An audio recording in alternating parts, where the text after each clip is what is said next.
तो चलो अब हम पढ़ लेते हैं कौन कौन सी ड्रग्स हैं हमारी H1 ब्लॉकर्स में। ठीक है, मुझे ये थोड़ा सा छोटा लिखा हुआ है तो मैं जो बोल लूँ तो आप उस हिसाब से देख लेना कि क्या लिखा हुआ है, क्योंकि स्पेस यहाँ पर कम था, ज़्यादा चीज़ें हमें कवर करनी थी। तो देखो स्टार्ट करते हैं। तो H1 ब्लॉकर्स में ना दो चीज़ें आ रही है, फर्स्ट जनरेशन ड्रग्स और सेकंड जनरेशन ड्रग्स। कन्फ्यूजन यही होती है कि फर्स्ट जनरेशन क्या है, सेकंड जनरेशन क्या है। फर्स्ट जनरेशन का ना आपको सिर्फ एक बेसिक डिफरेंस क्या याद रखना है, फर्स्ट जनरेशन क्या होती है, वो ड्रग्स जो पुरानी है, जो पहले यूज़ करते थे, पर उनके जो साइड इफ़ेक्ट्स हैं वो ज़्यादा होते हैं। क्यों? क्योंकि they can cross blood brain barrier. अब ये ब्लड ब्रेन बैरियर को क्रॉस कर सकते हैं, ये इंपॉर्टेंट चीज़ है कि only first generation drugs can cross BBB, क्योंकि इसी से आगे सारी चीज़ें रिलेटेड है। ब्लड ब्रेन बैरियर को क्रॉस कर सकती है, मतलब इसके CNS इफेक्ट्स होंगे, CNS पे इफेक्ट करेगा ये। और वहीं बात करूँ सेकंड जनरेशन ड्रग्स, ये है न्यूअर ड्रग्स हमारी, जो नई बाद में आई थी हमारी। ठीक है, तो इनके जो साइड इफेक्ट्स हैं वो कम है, क्योंकि ये हमारी CNS पे इफेक्ट नहीं करती, ये ब्लड ब्रेन बैरियर को क्रॉस नहीं करती। ये है बेसिक डिफरेंस फर्स्ट जनरेशन और सेकेंड जनरेशन में। अब देखो फर्स्ट जनरेशन जो ड्रग्स है ना, उसकी मेन इंपॉर्टेंट ड्रग्स ये 4 ही ड्रग्स हैं। ये 4 ड्रग्स उसमें मोस्ट इंपॉर्टेंट है। सबसे पहले डाइफेनहाइड्रामिन, मतलब आपको ना बेसिक इसका जो नाम है वो बेनाड्रिल नाम से वर्ड में आपको दिखी होगी। सेकंड प्रोमेथाजिन, थर्ड है क्लोरफेनिरामिन और फोर्थ है फेनिरामिन। कोई भी एलर्जी होती है आपने देखा होगा ना, डेक्सा और एविल एक साथ लगा देते हैं, तो एविल हमारी फेनिरामिन होती है। उसके बाद हम बात करें सेकंड जनरेशन ड्रग्स, जो बेसिकली आप सुनते हैं, आपको कोई एलर्जी होती है, रनी नोज होती है, तो उस टाइम पर आप लेते हैं ना सिट्रिजिन, लीवोसिट्रिजिन, ठीक है, एबास्टिन, मीजोलास्टिन एंड लोवाटाडीन। ये हैं बेसिक सेकंड जनरेशन ड्रग्स जो कि CNS पर इफेक्ट नहीं डालती। अब देखते हैं हम इनका फार्माकोलॉजिकल एक्शंस, PA दोनों के।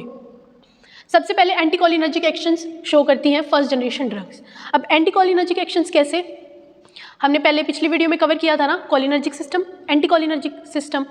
कोलिनर्जिक सिस्टम हमारा कौन सा था, मैंने सीमार्ट ट्रिक से बताया था, आप वो वीडियो देख सकते हैं, डिस्क्रिप्शन बॉक्स में उसका लिंक है।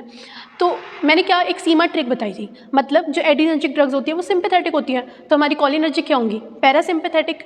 ठीक है, अब उससे रिलेट करो, इसका ऑपोजिट है एंटीकोलिनर्जिक, मतलब उनका और एडिनर्जिक का फंक्शन सेम होगा।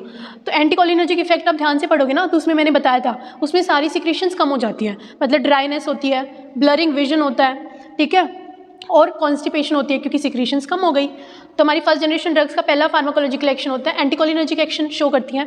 सेकंड एंटी एलर्जिक है, एंटी एलर्जिक तो दोनों ही होंगी, क्योंकि हिस्टामिन मेन एलर्जी करता है, तो हम H1 ब्लॉकर्स दे रहे हैं तो एलर्जी को मतलब उसको बंद करेगा। थर्ड है local anaesthetic, most important point, जो हमारी फर्स्ट जनरेशन ड्रग्स हैं वो एज ए लोकल एनेस्थेटिक की तरह भी यूज़ की जाती है। फोर्थ है हमारा एंटीएमेटिक एक्शन भी ये शो करती है, और फिफ्थ है ब्लड ट्रांसफ्यूजन एनाफाइलेक्टिक। कई बार कुछ पेशेंट्स में जब आप ब्लड ट्रांसफ्यूज़ करते हैं तो उनमें एकदम एलर्जिक रिएक्शन आपको दिखती है, ठीक है, तो उस रिएक्शंस को हम रोकने के लिए देते हैं फर्स्ट जनरेशन ड्रग्स, जैसे कि एविल।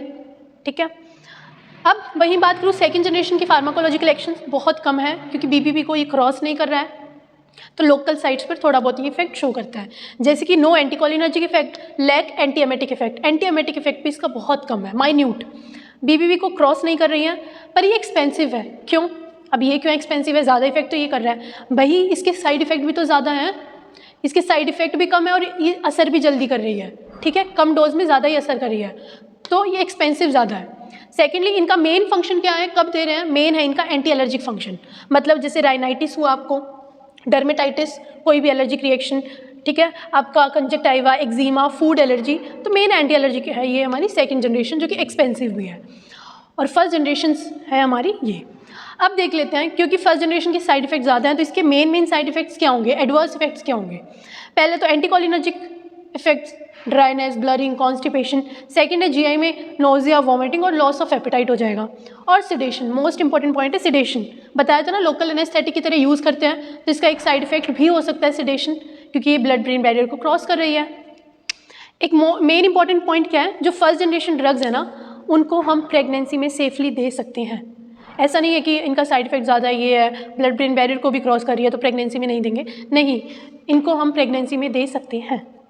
तो इस बार हमारा ख़त्म हो गया है हिस्टामिन और H1 ब्लॉकर्स क्या है, H2 ब्लॉकर्स क्या है। अब हम स्टार्ट करेंगे अपनी GI सीरीज़ और आगे से एमेटिक्स, एंटीएमेटिक्स सारा कवर अप करते जाएंगे।